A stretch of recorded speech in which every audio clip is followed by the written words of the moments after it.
Hi, I'm Danielle and welcome to my perfume journal. In this video, we'll take a look at the perfumes I set on my tray for the last week, what I actually wore throughout the week, and then we'll reset my tray for the upcoming week. So this is what my perfume tray looked like at the beginning of this week, and this is what my perfume tray looked like at the end of the week. I started the week with 8 perfumes on my perfume tray, and I ended the week with 15 perfumes on the tray. Of the 8 perfumes that I started with, I actually wore 5 of them, and the rest of them joined the perfume tray over the course of the week. So here is my perfume journal from the last week. I got a little carried away with my ruler and my nice gel pen and drew an extra box at the bottom, but that's okay. The journal doesn't have to be perfect, it just has to be me. Anyway, so this week I had mentioned I wore 5 of the perfumes that were originally on my tray. I wore Kenneth Cole White, I wore L'Entrée Rouge, I wore Alien, I wore Bois Farine, and I wore Lovely. Unfortunately, Fruit de la Créativité, Crystal Noir, and Nirvana Amethyst were overlooked this week, but I'm sure they'll get some love in the future. And the perfumes that kind of jumped out at me and I was in the mood for that I added to the tray this week were Lovely You, Peachy Vanilla Crumble, which is a peached up version of 4160 Tuesdays Creamy Vanilla Crumble. Every once in a while, Sarah McCartney will offer the opportunity to customize one of her fragrances, and I was able to customize her Creamy Vanilla Crumble with some peach, and it's really lovely. I love that one. I was back on my sample of Venice Rococo from Arquiste one evening. I couldn't stop myself from reaching for Narciso Poudree this week. I pulled out my very old bottle of Peony and Blush Suede from Joe Malone. The jury is a little bit out on that one. I'm not sure if Peony and I are getting along lately, but not getting rid of it, not letting go of that one just yet. And I had a little sample of Quelquefleur Royale from Houbigant, which I love. It's a very vintagey sort of classic perfume. So that is my perfume journal from the last week. So now we can clear the tray and reset the perfume tray for the upcoming week. Okay, so first up on the tray is the original Agent Provocateur perfume from Agent Provocateur. This is a brand that mostly makes lingerie, sort of like Victoria's Secret. And they used to make perfumes, but they no longer do, which is a real shame because these perfumes are so good. This is the original scent, and it's a spicy, musky, woody rose. It's definitely got that provocative aspect to it that you would expect from a company that makes lingerie. It's a little bit sultry, it's a little bit seductive, but really mostly it's a really good musky rose, and I love wearing this. So that's the first perfume that's going on the tray this week. Next on the tray is Myrica Muse from Miller Harris. So this is one of my favorite perfumes, and I feel like I say that a lot. This is one of my favorite perfumes, but I say it because I really do love all of my perfumes. Anyway, this is a fruit perfume. This is has strawberry as kind of like the key note in the fruit profile.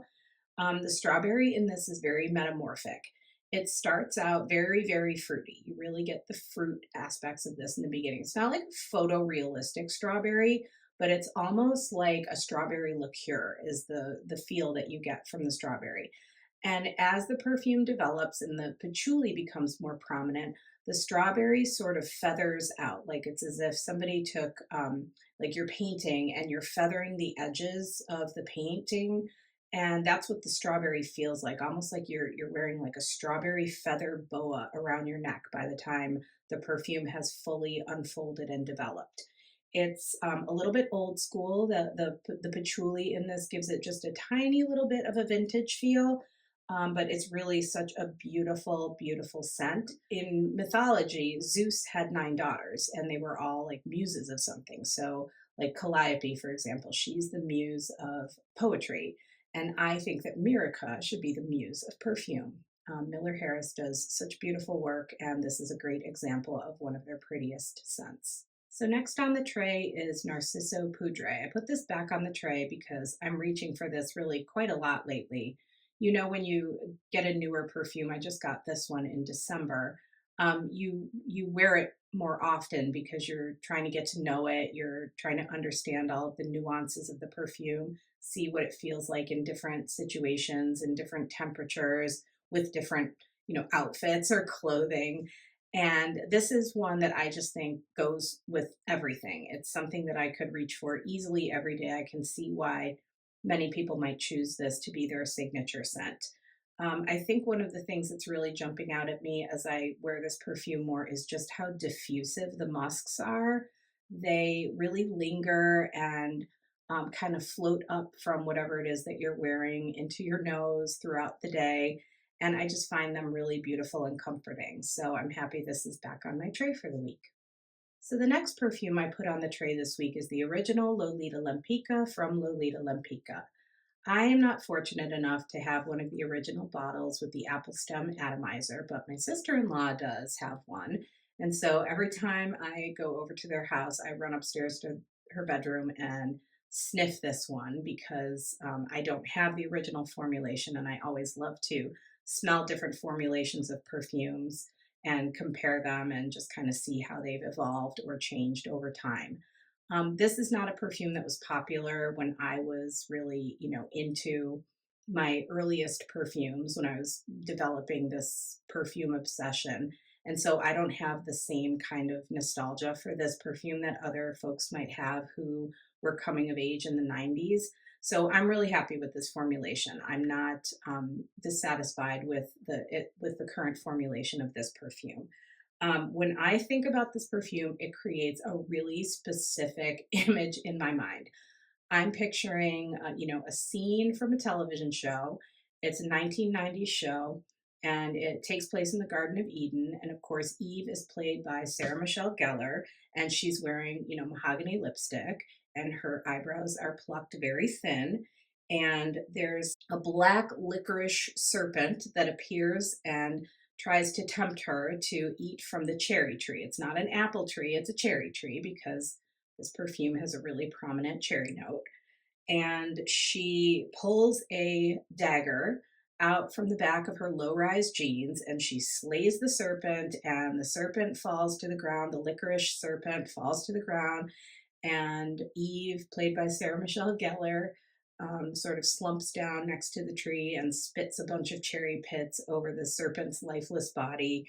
And that's the end of the scene.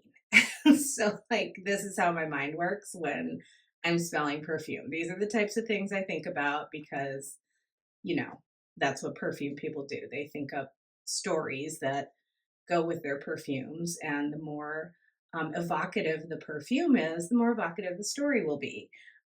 This is a very enchanting perfume. I think this is very much the epitome of the word enchanting when it comes to perfume.